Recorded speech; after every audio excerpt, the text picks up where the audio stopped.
said he'd be home late, earning money. You're listening to Freethinker Radio on 90.1 KPFT Houston. We'll be right back. Stay tuned. Selling bootleg tapes by the subway train. When the cops came through in an hour or two, they unloaded hot lead through his valid excuse. Proven black and blue can mean more than a bruise, leaving one less seat at a table for two. The officers stood trial, crippled justice, let them walk.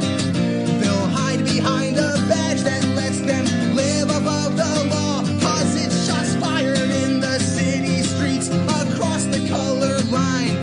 Shots fired through concealment of the power structure's crimes.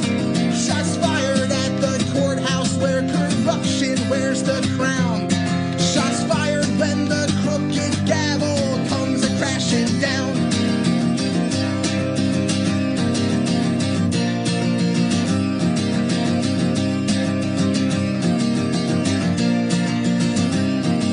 Bobby's father raised him tough, said to be a man with a Bible and a rifle for aluminum cans. Sent him off to fight a war, came back lost in his head with a vengeance toward a system that he fought to defend. Bought a semi-automatic to a southern church. Now the congregation's leaving in the back of a hearse. Then he took his own life, but for what it's worth, put your trust in God and your country first. A casualty of liberty with landmine mental health.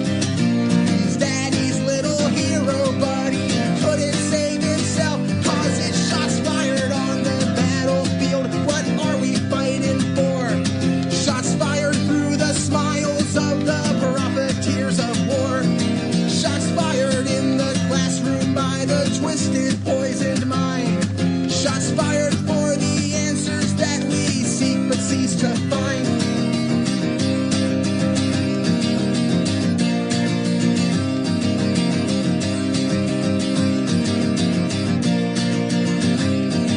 When a Mars face flashed on the TV screen for a massacre the likes of which we'd never seen, some reporters called him crazy, others blamed his beliefs, his religion, or conflicting sexuality.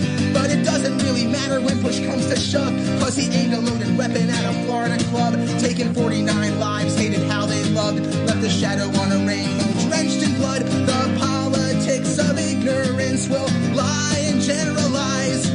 It spreads the thread of prejudice to widen the divide. So it's shots fired at extremists and their blatant bigotry.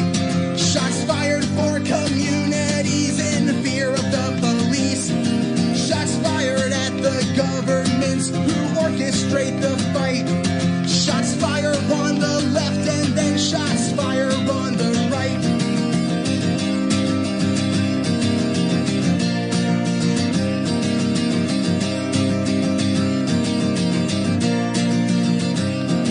Hear the thunder as it echoes all across the land. From the firearms, the trigger happy holding their hands. All right. Welcome to Freethinker Radio on 90.1 KPFT Houston. My name is Derrick Broze, and I'm here with Johnny. How's it going? Johnny, of course, is our producer. My co-host, Micah Jackson. Shout out to Micah. He is out this week visiting some family, so today it's just me and Johnny. And we miss you, Micah, very much. We do miss much. you. Yeah, it's going to be a little less zany in here without you. His zaniness, that's why we love him.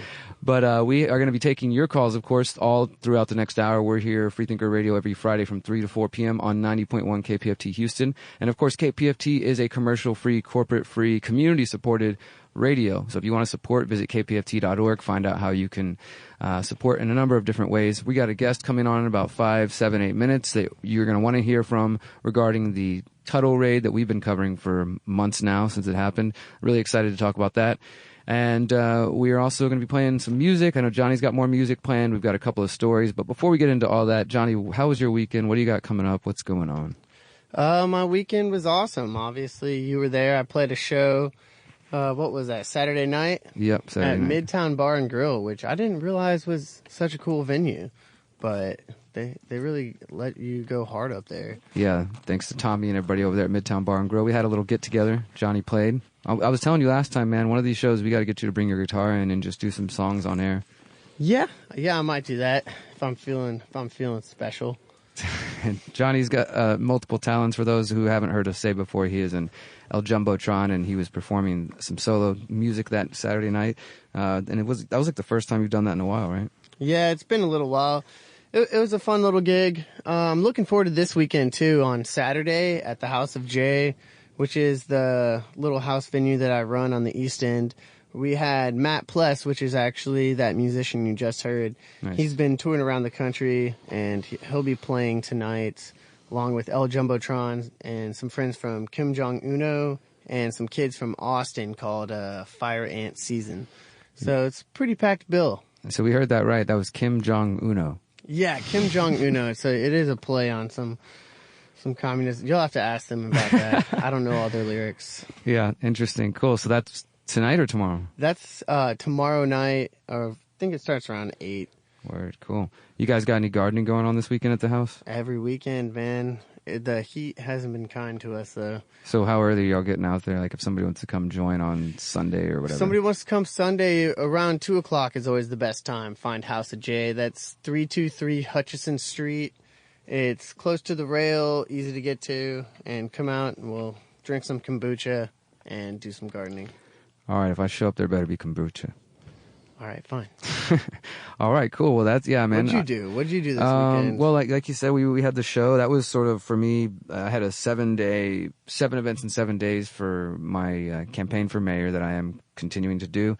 And that was part of that. So I was busy doing that all week. And then actually, our guest who we're going to speak to in just a moment, I told you on Saturday I went and met with the crew of We the People Organized. We're going to talk all about that in just a moment. So I was really excited to hear about that. And, you know, the Tuttle raid that we're about to get into is something that I know you felt really passionate about, and like the show, we've been following it since the beginning. So always cool to see some movement, you know, going around the different issues you care about. Then I know there's a big protest that happened last night. Unfortunately, I wasn't able to get there. I don't know if that was at the that was at the detention 419 center? Emancipation, which is where they're having it's the place where the Star of Hope building used to be, and they've now it's been bought out and converted into a detention center. Yeah. Supposedly, it won't be kids that are separated from their parents, but interesting. We can get it more into that later, though. That was yesterday, though, you're saying? Yeah, I unfortunately didn't get out to the protest, and I feel really bad about that. But I know there was like at least 100 people, maybe more, at the protest, all saying their voice, and a lot of them were saying, you know, I can't celebrate the 4th of July if there are children getting put in this center.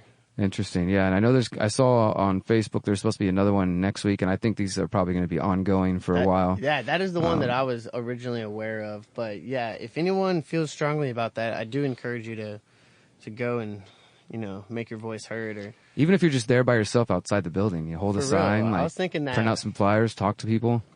It's true. You don't think it could happen. This has actually been in the process for years, though. Yeah. I think I read an article from 2016 talking about they've had plans for this for a long time. Yeah. So it's I think, unfortunately, it's happening in Houston. It's one of those places. We talked a little bit about this last week, about the whole immigration issue and, you know, the differences in certain definitions of concentration camp, detention camp, work camp, you know, these sort of things. And either way, it's a bad situation. So we will continue to cover that. And if there are other events coming up, we'll let you know. One event that I want to drop in your ear for a moment before we get to our guests, that this is actually tomorrow. So you didn't miss this one. You have a chance to to be a part of this one. It's called March Against Iran War and Sanctions U.S. Warships and Bombers Out, being organized by Houston Peace News, the Free Radicals, and Houston Food Not Bombs. Tomorrow at 7:45 at Avant Garden, 411 Westheimer. Many people in the Montrose area are familiar with that venue, bar, hangout spot. So it says gather at 7:45 p.m. at the corner of Avant Garden at 411 Westheimer. March from 8:10 to 8:45 towards 1844 Kipling for a candlelight vigil. And it's interesting because it says, like, you know, the march is going towards the house of Lee Lowe, and it says come thank Lee for her decades of work for peace. So it's kind of like marching to a peace activist's house to protest the war with Iran, but at the same time give thanks or appreciation to this activist. So if you look on Facebook, for those who are interested, just search March Against Iran War Houston and you'll see it pop up. But that's tomorrow night, 7:45 at Avant Garden, for anybody who's interested in that. Because, yes, as Micah made the note of at last Friday's show, for those who might not be aware, you know, we got Americans dying in Afghanistan just in the last 2 weeks because, oh, yeah, that war is still going on. Oh, yeah, there's still bombs being dropped in Somalia and Yemen, U.S. supplied bombs, if not U.S. drone bombs themselves. push for war in Venezuela, or intervention, I'll say, push for intervention in Iran and other places. And obviously some of these situations are complex, but at the end of the day, Freethinker Radio here, we're never going to advocate or support the idea that, there should be more war, no matter what the cause. And so, yeah, if you didn't know that, there are lots of these wars going on, U.S. bases, military bases all around the world, crazy stuff happening. But it's the reality, and especially it's important, I think, to take note of that because we did just have July 4th yesterday, right? So people are out there celebrating. I went down to the July 4th official celebration, Freedom Over Texas, and it's a little interesting to me because... Where was that at? It was off, it's downtown off Allen Parkway, so they closed off all of Allen Parkway from Eleanor Tinsley to Sam Houston Park, so it was like a long walking thing, and, there was some music I never really heard of any of the people. I think it was like some country music or whatnot, and there was like a lot of outside expensive vendors and expensive drinks, and just I have issues with this. I'm gonna just throw a real quick tangent about this thing because I think it's silly, man. Just go on it. Just think about this, dude. Like, okay, so as a taxpayer in the city of Houston, you pay taxes that are supposed to go to like keeping up parks and green spaces for the people to enjoy, things like that, right? So you're already paying for these parks through your taxes, and then on July 4th, which is a national holiday where everybody has off work. So, you're working all week and you get one day off to go celebrate, America or whatever. And the official city celebration, not only does it cost you $10 to go in there, you've already paid for the parks through your taxes, but now they're making you pay for access to a public park on a national holiday when people are off from work. And then, not to mention you get in there, there's like no reentry. Everything's expensive. It's sponsored by Bud Light and Dr. Pepper and Walmart. Re-entry. There's no reentry. So it's like if you go in there, the thing is from like 4 till 10 p.m. So if you're out there melting the heat, maybe you're like, oh, let's go take the kids to get some food that's not $15, $20 for a hot dog and stuff like that. Nope, you're going to have to pay again. And I'm just griping, but I do think it's legitimately silly and wrong for the people of Houston to be paying taxes to help upkeep the parks, and then on a national holiday have to pay again to get access to those parks, especially at the official celebration, So yeah, I was there and I got to meet some people, talk to some people, got to talk to some firefighters. It was cool. But yeah, I just thought that was, I don't know.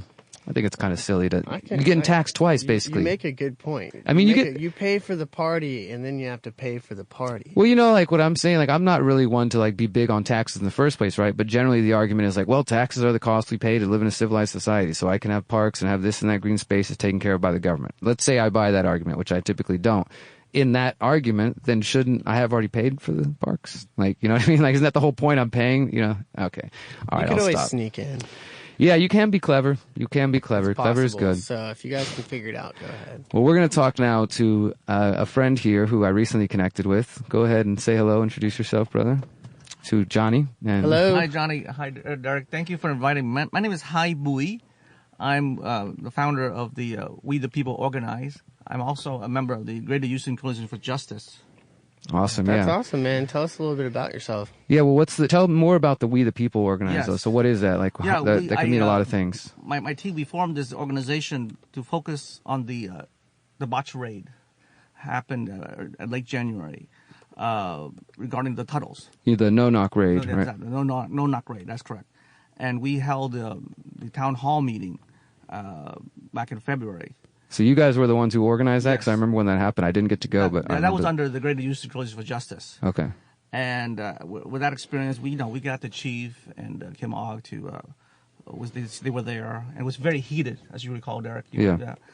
And they made an announcement. The chief did that he would from now on all no knock. I got to go through him. So that was a big win. But after that, I was inspired to do my own thing. Yeah. And this is just to focus on the Tuttles only. I mean, I would earlier we were talking about immigration and all that. No, this is our lane. We will stay focused on that, and we really believe, our group believe that what happened to the Tuttles could happen to anyone in Houston. Okay. So, our campaign when we get the no-knock at the town hall to get people to come out was our thesis was no-knock warrants endanger the lives of police officers and innocent citizens.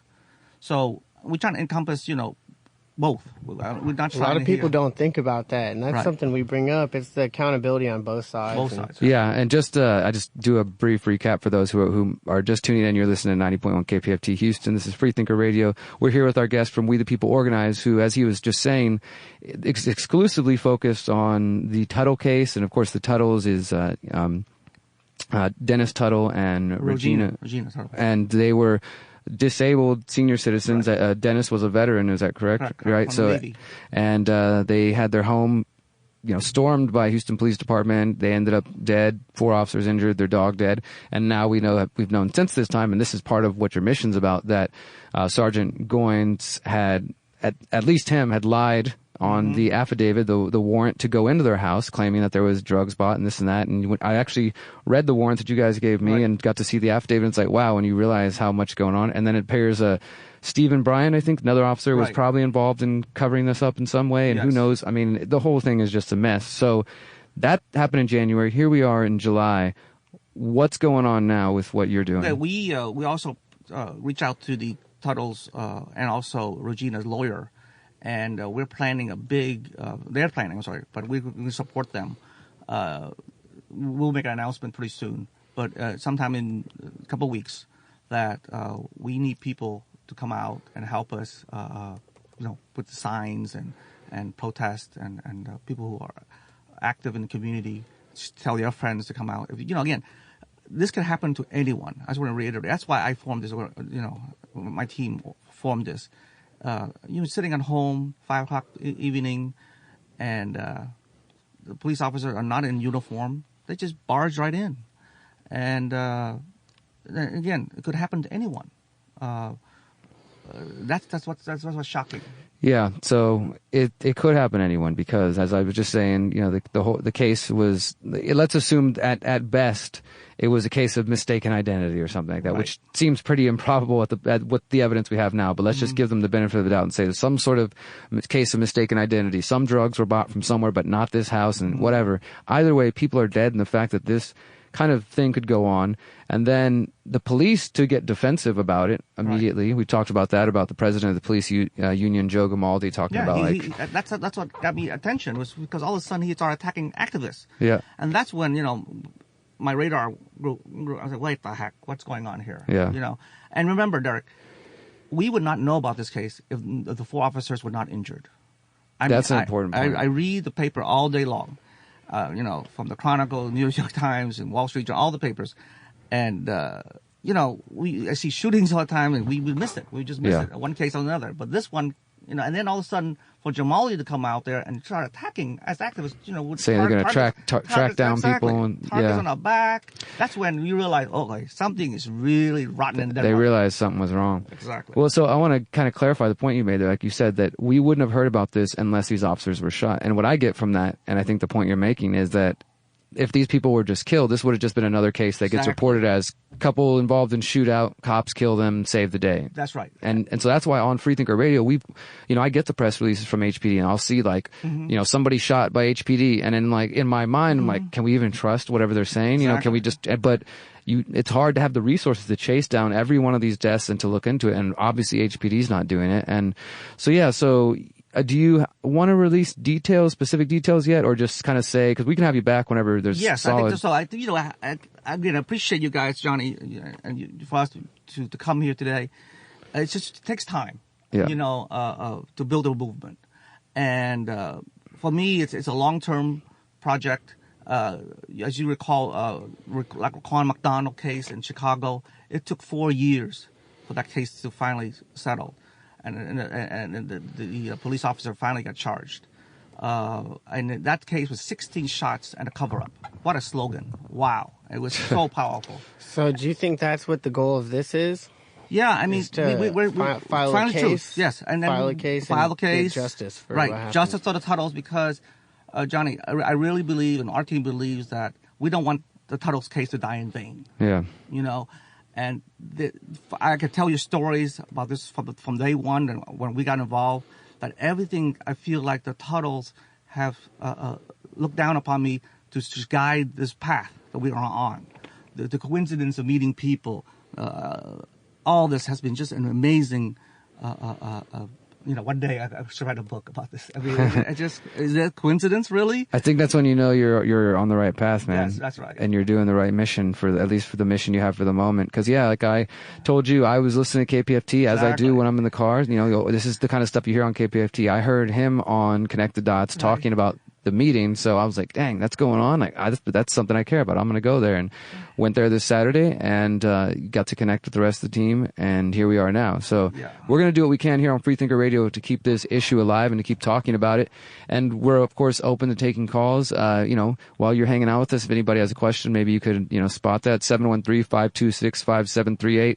What are your thoughts on the Tuttles and on no-knock raids? And, to me, I know this isn't your main focus with what you guys are doing here, but to me, I think it is important to note that what took place here in this specific case is also a huge part of the failure that is the war on drugs, because this was a case where they claimed there was black tar heroin, there was part of a drug deal, right? And so for a drug deal, they come in, for people potentially having some amount of black tar heroin, there was never they didn't say they have kilos of this or something. It was just some amount of that, and then potentially a weapon.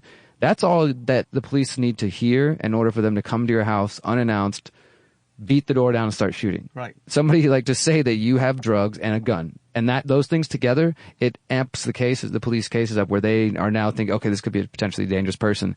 I actually yesterday, I mentioned I was at the July 4th thing, and it's kind of weird to me, man. But I see they had all the Army and everybody out there, and to me it's kind of propaganda, right? That's just the way I think about it. It's like, look, they're already recruiting out here, but they had all the cops with their SWAT MRAP vehicles and things, and so I decided to pick the brain of one of the officers there and asked him, hey, so is this the kind of thing that y'all would use for SWAT? And he's like, yeah, I'm a SWAT, special forces, this and that. And I was like, so what kind of situations would it take for this? He's like, well, somebody with a gun or somebody who's a potential threat to themselves. I was like, somebody has a gun and you roll in with this tank, and that's what, they're all about. This is one thing I've learned from Detroit Threat Management, Johnny. You remember we went up there? It's a private kind of security force out there where they train neighborhoods, and their focus is de-escalation. And one of the things that Dale Brown, the founder up there, says is that cops are trained in escalation, not in de-escalation. They tend to amplify and make things worse. And so I just thought this guy was like, yeah, we'll roll in there with this big armored vehicle for a person with a gun. And, instead of, there's all kinds of less than lethal ways. So anyways, my point is that, to me, this whole thing with using these type of, for one, militarized vehicles, many that are coming through the federal 1033 program from, again, the war on terror, making their way back here to American streets.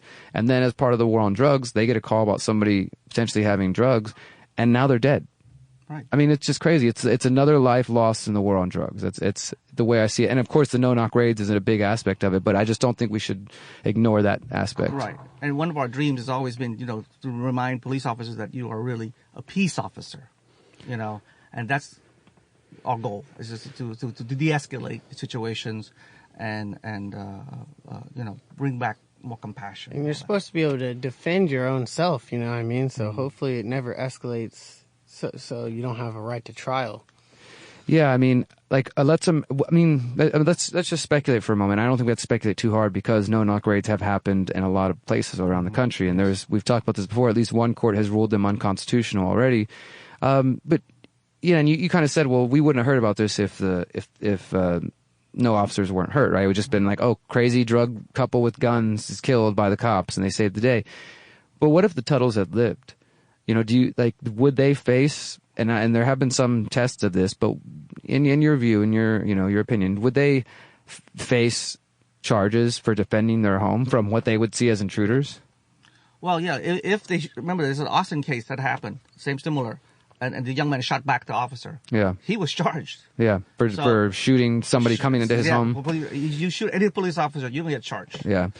And I think that goes to, there's this saying that I've heard different kind of police accountability activists say over the years, and that's that badges don't grant extra rights. Exactly. You know what I mean? And just that, like you said, peace officer. All right, we got somebody on the line. We'll see. Johnny, who do we got with us?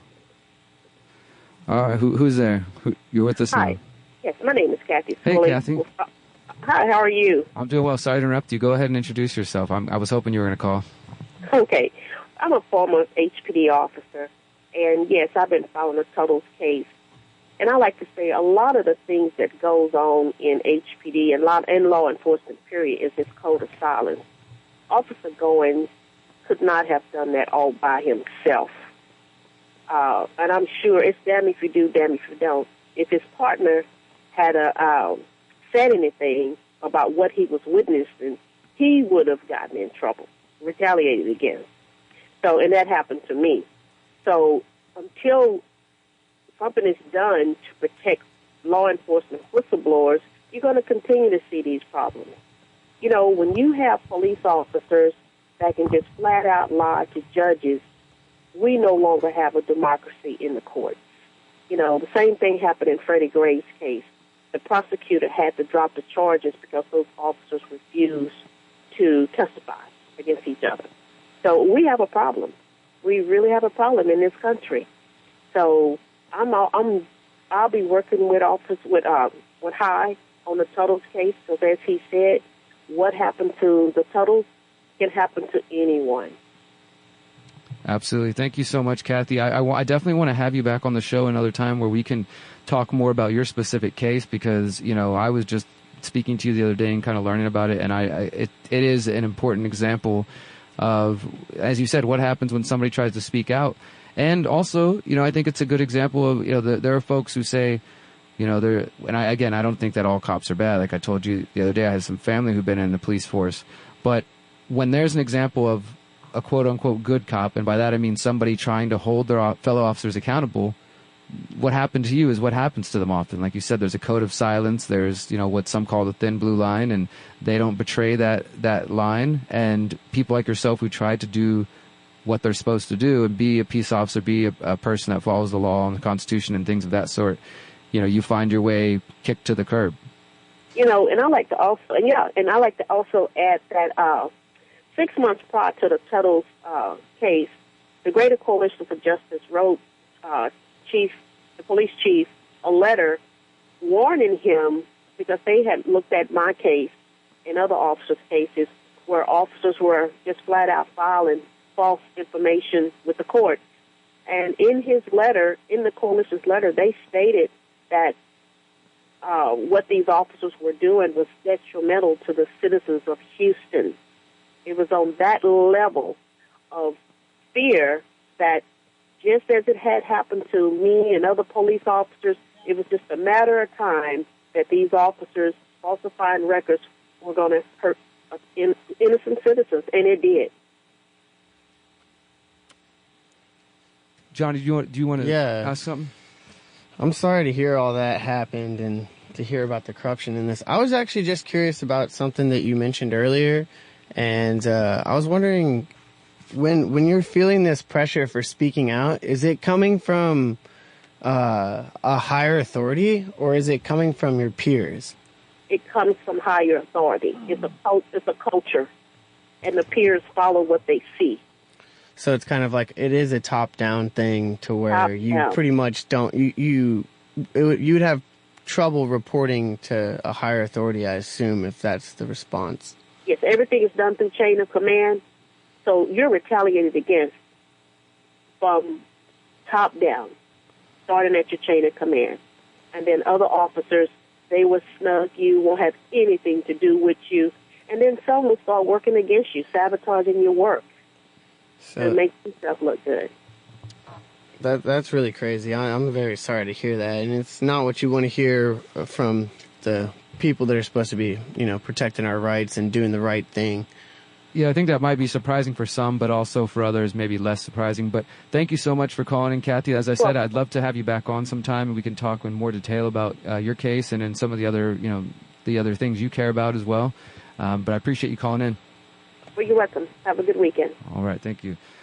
All right, brother. Anything else you want to tell the audience about where they can get involved? Sure. Well, I just want to inspire the city of Houston, fellow Houstonians, that, you know, you all watch the news again in Hong Kong. What got millions of people out there to march was because they reframed the argument that Xi Jinping could kidnap anyone from Hong Kong, you know, and terrorize them in China.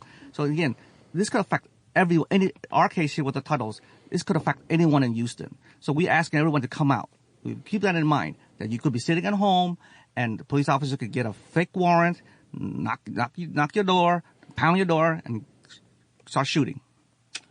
Yeah, as you've repeated a few times, I think it's one of the talking points of We the People organize justice for the Tuttles.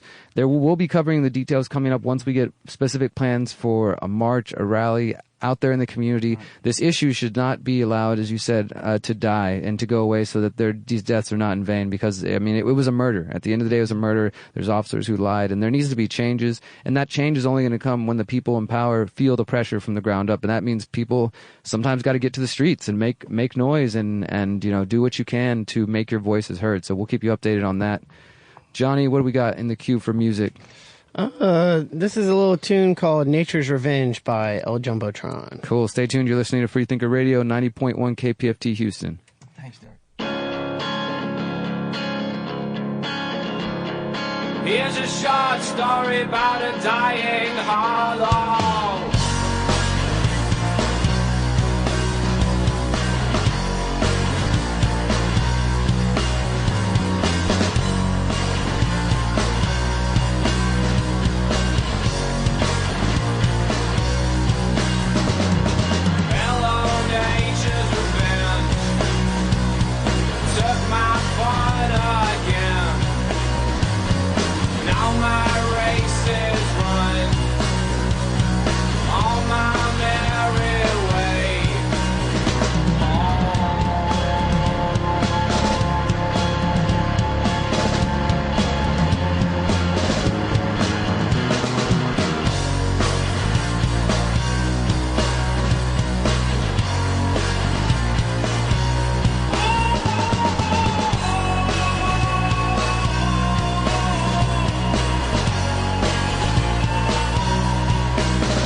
Marijuana smoking, experts point out, can make a helpless addict of its victim within weeks, causing physical and moral ruin and death.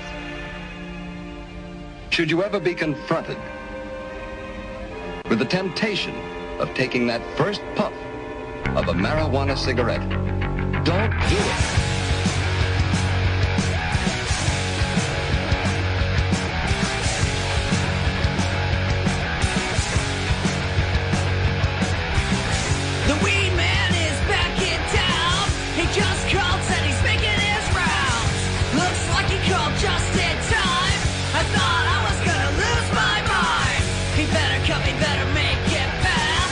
Can't wait to fuck my grass. Mr. Green brings you a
All right, welcome back to Freethinker Radio, 90.1 KPFT Houston. My name's Derrick Broze, and I'm here in the studio with Johnny. Hello, hello. We just talked to our friend Hui from We the People Organize, which I don't think they have any. There may be a website up. Did he say that? I kind of missed that. I know that he has, he's in the process of getting everything built. It's him and two other people at this point. I know other supporters. And as he said, they've organized town hall meetings. They've been just staying on the issue of the Tuttles, which is extremely important. And, Johnny, we were kind of talking off air. I think for some people it can be a surprise when they realize that, wow, this is really what the corruption looks like, that if you speak out, again, if you're a good cop, then you get run off as they call it the blue line. Don't cross the blue line. The thin blue line, which honestly, one of the reasons that I've heard, and this isn't meant in an antagonistic way, I think it just is a fact of the matter, that, one of the reasons that some people have referred to the police, or at least let's say the thin blue line section of the police, those who are not like Kathy, who want to speak out, but those who are willing to cover up crimes for other cops or fabricate things and stuff like that, that thin blue line, I think, could be described as a gang, and I don't, again, like, gang is just a group of people who have their own kind of culture, their own aims and this and that. There's a lot of gangs. There's the gang of government. Some people would say the people in control who are, behind governments or behind corporations are just organized crime on another level, the mafia, if you will. So it's just interesting to me because that particular segment, again, not all the cops, but the cops within the cops who are willing to break the law to defend themselves and protect each other, essentially do act like a gang. If you speak out against them, they're going to run you off. If you, in the case of Kathy, which again, we have to have her on the show soon, she was lied on and, just reprimanded and disciplined for things that were completely false. And, from her boss. From her bosses, yeah. From, not just other people, but definitely. And this happened after she tried to expose certain things in the department that we'll talk about another time. And she's not the only officer who I've heard of that recently. And in my journalistic work, I was doing stuff in Houston on human trafficking.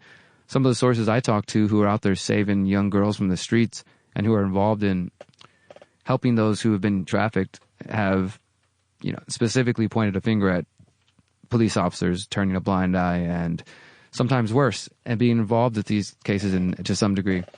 So yeah, crazy stuff, but we're going to keep our eyes and ears on that so you can know what's going on. And one thing I will just mention again, if you're looking to get involved in some, street activism, tomorrow, 7:45, Avant-Garden, march and kind of celebration for peace, but a march against the war with Iran, which is just kind of ongoing. Unfortunately, it's like... I like that they focus on the peace aspect of what's going on, though, instead of just being anti something. They're for peace. They're not so much anti. Being for something is always better than being just against something. It's true. Well, it gives you something to build on. It's what I feel like. Yeah, I'm building towards this goal instead of just trying to tear something else. Yeah, or just down. Blindly raging or whatever. Exactly. It's more like with a purpose. Yeah, rage against the machine with a purpose. Peace against the machine. This story here is another local one, and I'm going to move on to some international things. But this one here, I think, is relevant to conversations we've had recently, especially in light of the Tuttle raid being part of the drug war. And the song we just played. Which was definitely not a pro-cannabis song, not in any way. The Harris County District Attorney is announcing a new policy for cannabis cases in order to follow a new state law. And we reported this a couple of weeks ago that hemp is now legal in Texas, hemp for industrial farming and other purposes like that. Yes, the government of Texas has finally decided to, quote unquote, give you that freedom back. And hemp is defined as cannabis with less than 0.3% THC. If it has more than 3% THC, then it is considered cannabis, marijuana, weed, what else? Green, grass, yeah, all those things. Ganja. So in light of that, the district attorney's office, which has already had not a decriminalization program, but a diversion program for the last 2 years, which allows people who get caught with certain amounts of cannabis to skip going to jail and take a class. So again, that's not decriminalization, that's diversion. You still have to get a ticket, you still have to go do something. Decriminalization is just, oh, cool, I found you with a plant. And just like they found you with a tomato, they don't bother you. So because of the new hemp law, the DA says she's no longer accepting criminal charges for misdemeanor possession of cannabis without a lab test proving that it has more than 0.3%. So, which effectively is kind of like saying, like, unless the cop, like if a cop pulls you over with weed and you're like, all right, do you really want to go to the effort to take this to the lab and test it? And maybe if they had a lot, they probably would. They'd be like, okay, that's definitely weed. We're going to go test it to see if it's got more than 3%, 0.3%. And if they don't have that lab test proving that, then the DA is not going to take the charges. So it just kind of makes it a little more difficult for the cops to do it, which again is a cool thing, I guess, that the DA is willing to do that, but it's still not complete decriminalization there, because there is the risk that maybe you get officer like Super Trooper who wants to basically the officer's discretion at that point if he likes you or not. So that could be another issue that has to go. If it just depends on what kind of day he's having, and if you got some really low quality weed, you might be okay. Yeah, there you go. You just got to get it from the. If there's no THC in it. But, I think that's interesting to me because it does seem inevitable that the war on drugs, starting with cannabis, which is where the trend seems to indicate it has to start, is coming to an end in Houston. I'd say within 5 years, like we're going to be, maybe we won't have dispensaries yet, but we'll definitely not have to worry, if not sooner, because the way things are going, as a mayoral candidate, I'm talking about this. There's Adia Jones, who I just recently connected with. She's an attorney who's running for district attorney next year, and she's saying like the same thing. She's like, this is just a diversion program. We need complete decriminalization all through Harris County, so not even just city of Houston, but all of Harris County. Chicago expunged all the people's records. Right? Yeah, that, and I think Indiana did something similar too. Which is good because a lot of people who are good, hardworking people just got caught up with a little bit of a plant, and now they can't get a job, they can't get an apartment. Well, things like that. I it do really think does hinder your growth as a quote unquote productive member of society. Yeah. Decriminalization really isn't enough when you think about those terms, because that's awesome, right? No more people, but then what about the people who are already locked up? Exactly. Like all those people should be released from jail. If you say you got caught with weed, and I'm saying even if you were shipping 100 pounds of it, but there was no violence involved in this, you just like, hey, you're a delivery man.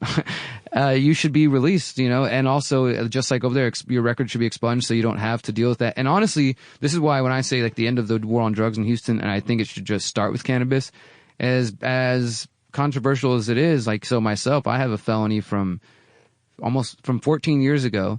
And it's not for weed. It was for, a harder drug, but it's a felony drug possession charge. It's not a drug that I think is valuable or that I would, support medicinally like cannabis or something like that. But somebody like myself, though, wouldn't be affected by these things. Like, okay, it's cool for all you potheads that got caught with weed and now your records are getting expunged. But what about those who have other drug charges? Like in my case, crystal meth, like when I was addicted to that.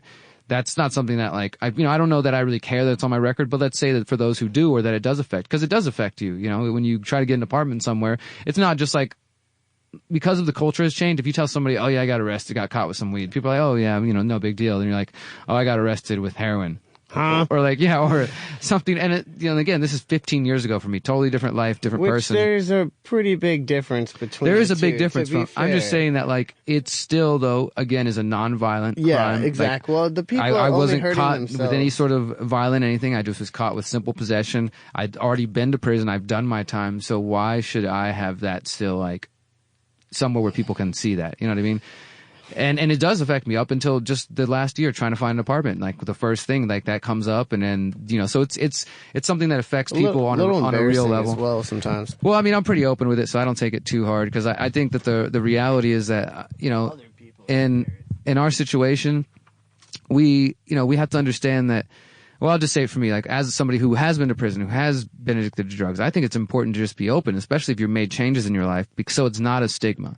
But the stigma is real, and when I got out of prison, being a felon, people look at you differently, you can't get a job, you're dealing with, it's a totally different reality that you have than somebody who's not. So decriminalization is a start, but we need to completely, expunge records and also release people from prison. The prisons are overflowing. That's one of the main reasons that they started this program in Harris County anyways, is because the jail is overcrowded, filled with disease, and nasty. So, all right, we got MOD on the line. What's going on, brother? Hey, what's going on, Derrick? How about just some quick fun facts about our war against drugs? Would that be okay? Yeah, go for it. Okay. Wait, did you say fun facts? Howard was with Bechtel. Bechtel came in and bailed out George W. Jr. on his first oil business when he couldn't manage it. Basically, they came in and bought it up. But anyway, he was appointed, without much of an election in Afghanistan. I don't know if you remember that some time back ago. Yeah. Howard Yeah. And 5 years ago, did you hear that his brother was assassinated by the warlords because he was managing the distribution for the CIA of the heroin, being shipped out of the country? I don't know if you heard about that. Yeah, I remember that. I mean, these are all, you're talking about the government involvement in the drug war. We're talking about there are more, or how about this? The question would be, what more office installations are there than military in Afghanistan? And there are more CIA office installations in Afghanistan than there are U.S. and NATO military. So we've been there for some time, I think, right? Going on 18 years in Afghanistan. Right. And we can digress a little bit back to when Janet Reno shut down South Florida during what was chronicled in a movie called Cocaine Cowboys. The Cubans and the Colombians were, having game turf wars in Broward and Dade County in South Florida. And then, chronicled in Gary Webb's Dark Alliance. Yeah. He basically said it went to Mina. But anyway, during that time, Noriega, during the Iran-Contra's run-up, basically, he defaulted. He didn't want to, work for the CIA anymore to bring the Roca in, to the U.S. And so another company of investors named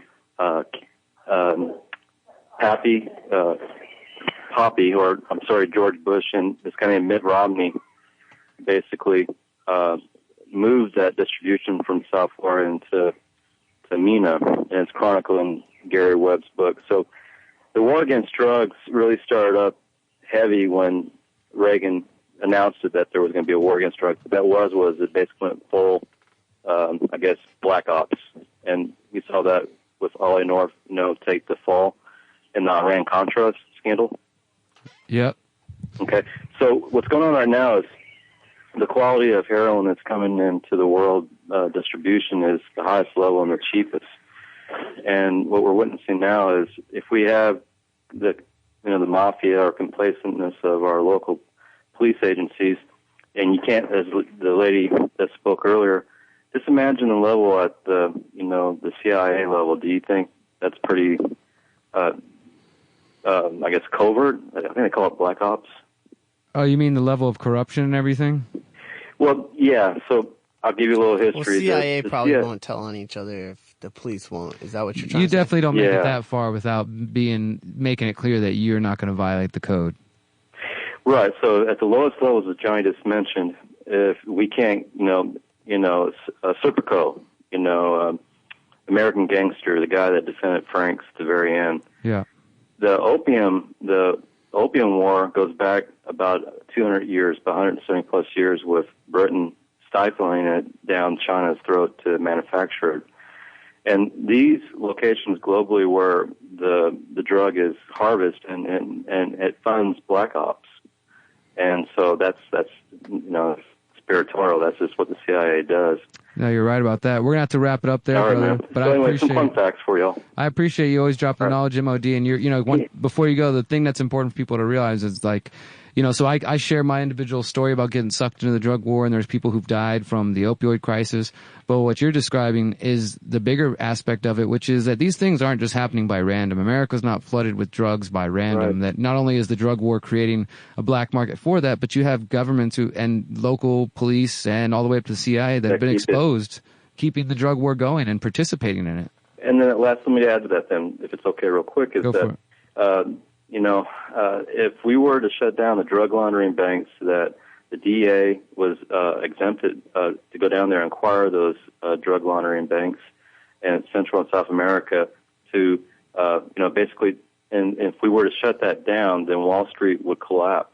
And that's, Perkins' Confessions of an Economic Hitman. Yep. It runs our Wall Street. And the only way, when Catherine Austin Fitts mentioned it last year at a conference, she said, would y'all, speaking to the academic, the audience, that the way to stop this would be for all y'all to walk away from your pension. How many of y'all will, do that? And there was about 450 people in the conference, and only 2 people rose their hands. So think about that. Yeah. Would you give your pension to stop the war against drugs? It's a culture around it, man. Well, thank you for calling in, brother. Right. Always appreciate it. Much love. All right, you've been listening to Freethinker Radio on 90.1 KPFT Houston. I'm going to cover a couple of quick stories, and then we're going to close out with some more music. And, of course, if you want to call in, we still got time for maybe 1-2 quick calls, 713-526-5738. Whatever's on your mind, let's get into it. Let's talk about it. Keep it FCC friendly if you can, and we'll all be good. So, in some good news, a second in the nation now after San Francisco, Somerville City Council passes facial recognition ban. And this is something that I've been trying to get people to pay attention to locally, because Houston is one of the cities not only being tested for 5G and being a smart city, but facial recognition at the airports is already being rolled out now, and it's going to be rolled out and cameras around the city very soon. Somerville, Massachusetts, recently, about a week and a half ago, voted to ban the use of facial recognition by police investigations and city departments.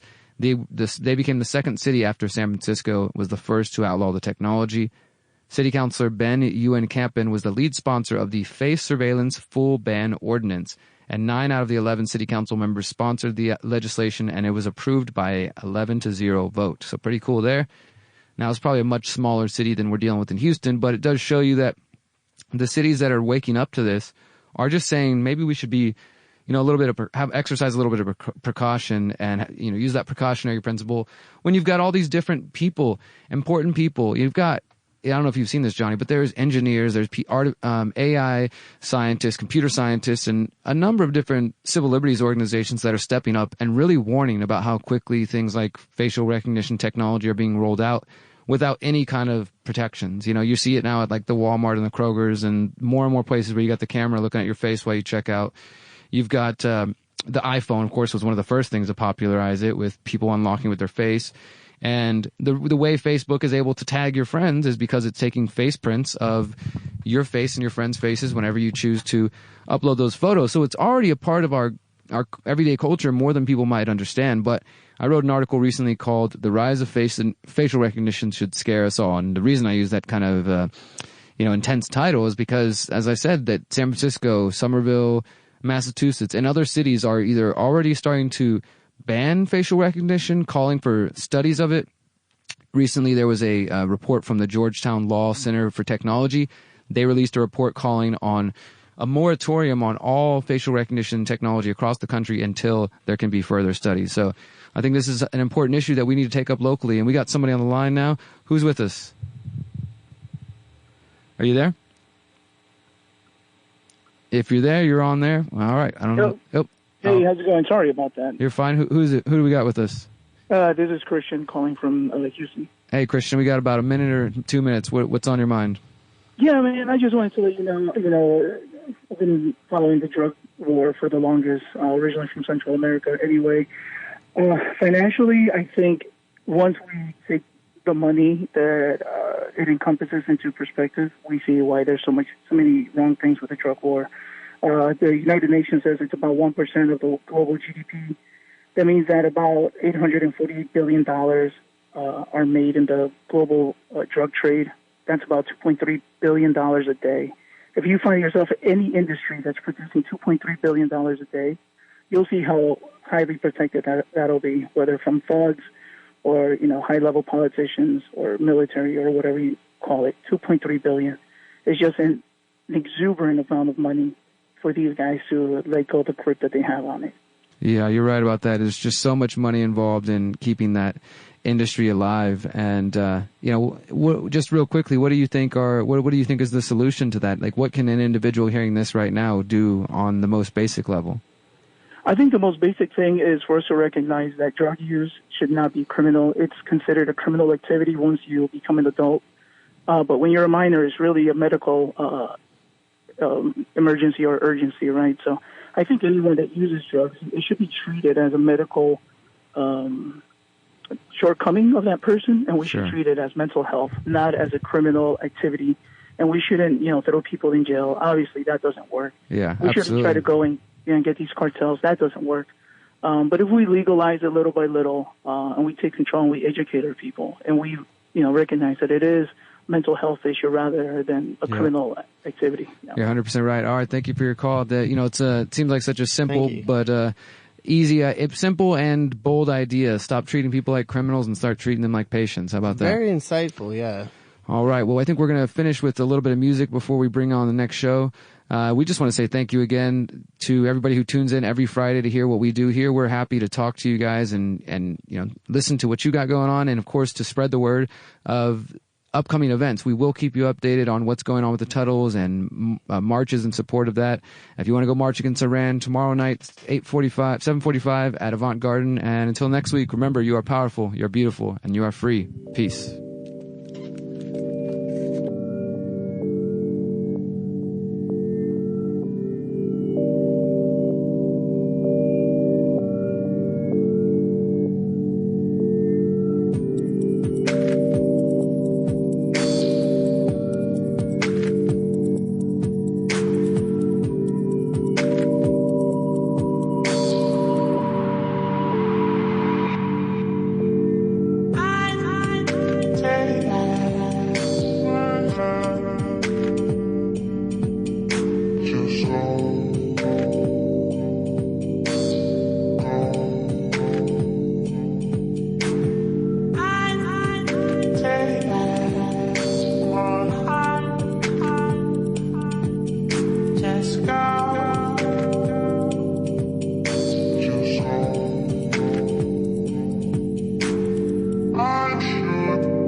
Sad